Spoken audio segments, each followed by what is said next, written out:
Jokowi sekali lagi membuktikan bahwa beliau adalah presiden yang mempunyai visi jauh ke depan. Beliau juga adalah presiden yang percaya kemampuan anak bangsa untuk terus mendorong masyarakat untuk melakukan inovasi yang berguna bagi negara.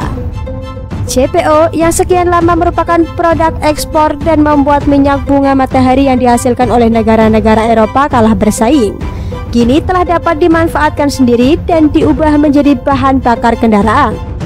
Ketika negara-negara Eropa mencekal ekspor CPO dengan alasan yang mengada-ada, Indonesia membuktikan telah berhasil membuat terobosan yang membuat dunia takjub, yaitu dengan menggunakan CPO sebagai substitusi bahan bakar diesel. Dimulai dari program B20, yaitu campuran biodiesel yang dihasilkan dari CPO sebanyak 20% untuk biosolar. Presiden Jokowi telah memberi arahannya untuk terus maju dengan B30 sampai B100, artinya 100% dari sawit tanpa campuran yang lain. Di sisi lain, kita juga harus memberikan penghargaan setinggi-tingginya kepada para ilmuwan dari Institut Teknologi Bandung atau ITB yang telah berhasil membuat katalis sehingga program bahan bakar sawit 100% bisa diwujudkan. Dengan kolaborasi Pertamina Research and Technology Center dan Institut Teknologi Bandung mampu merealisasikan keinginan Presiden Joko Widodo dengan memproduksi D100 atau bahan bakar untuk diesel dengan memakai 100% sawit. Sebagai uji coba, Toyota Innova sudah memakai produk D100 dan hasilnya tak jauh berbeda dengan memakai bahan bakar minyak atau BBM. Bedanya, produk D100 ini sangat ramah lingkungan.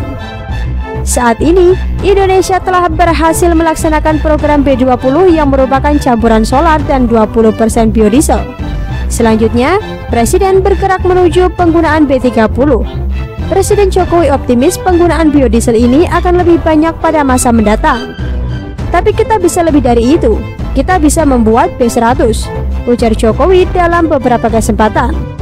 Ternyata setelah juga berhasil dengan program B30, Indonesia tidak perlu melewati fase B50, tetapi langsung melompat ke 100% bahan bakar sawit. Program 100% memakai sumber daya nabati untuk bahan bakar tampaknya kini menjadi kenyataan. Pertamina hari ini meresmikan uji coba produk 100% memakai sawit atau dinamakan bahan bakar sawit. Program dengan nama Bleached and Deodorized Palm Oil atau RBDPO 100% yang menghasilkan produk green diesel atau D100. Kini sudah diproduksi sebanyak 1000 barel per hari di fasilitas Exiting Kilang Dumai. RBDPO adalah minyak kelapa sawit atau CPO yang telah diproses lebih lanjut sehingga hilang getah, impurities, dan baunya. Uji coba pengelolaan produksi yang dilakukan pada 2 hingga 9 Juli 2020 tersebut merupakan uji coba ketiga setelah sebelumnya melakukan uji coba mengelola RBDPO melalui co-processing hingga 7,5% dan 12,5%. Keberhasilan tersebut mendapat dukungan penuh pemerintah melalui kunjungan Menteri Perindustrian Agus Gumiwang Kartasasmita ke unit DHDT Refinery Unit atau RU2 Dumai Rabu 15 Juli 2020, sekaligus menerima contoh produk D100 dari Direktur Utama Pertamina Nike Widiawati.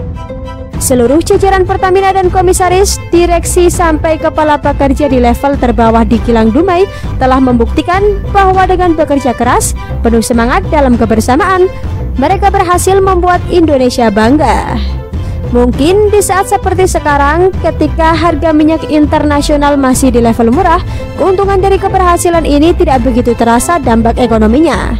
Tapi nanti ketika roda ekonomi dunia berputar normal dan kebutuhan akan bahan bakar minyak meningkat drastis, yang tentunya akan membuat harga minyak juga naik, keuntungan dari pencapaian D100 ini akan sangat terasa dampaknya. D100 atau bahan bakar sawit ini akan menekan impor minyak kita dan akan membantu mengatasi defisit transaksi berjalan yang disebabkan oleh impor minyak. Hari ini, sejarah mencatat kelahiran D100 atau bahan bakar sawit di Kilang Dumai. Kilang Pelaju pun telah dipersiapkan untuk membuat green diesel. Bersyukurnya kita mempunyai presiden yang punya visi ke depan dan selalu mengutamakan kepentingan bangsa di atas kepentingan yang lain. Adanya Ahok sebagai komisaris utama juga membuat Direksi Pertamina mempunyai arahan yang jelas untuk bekerja keras dan berkontribusi untuk kesejahteraan bangsa. Bravo Indonesia.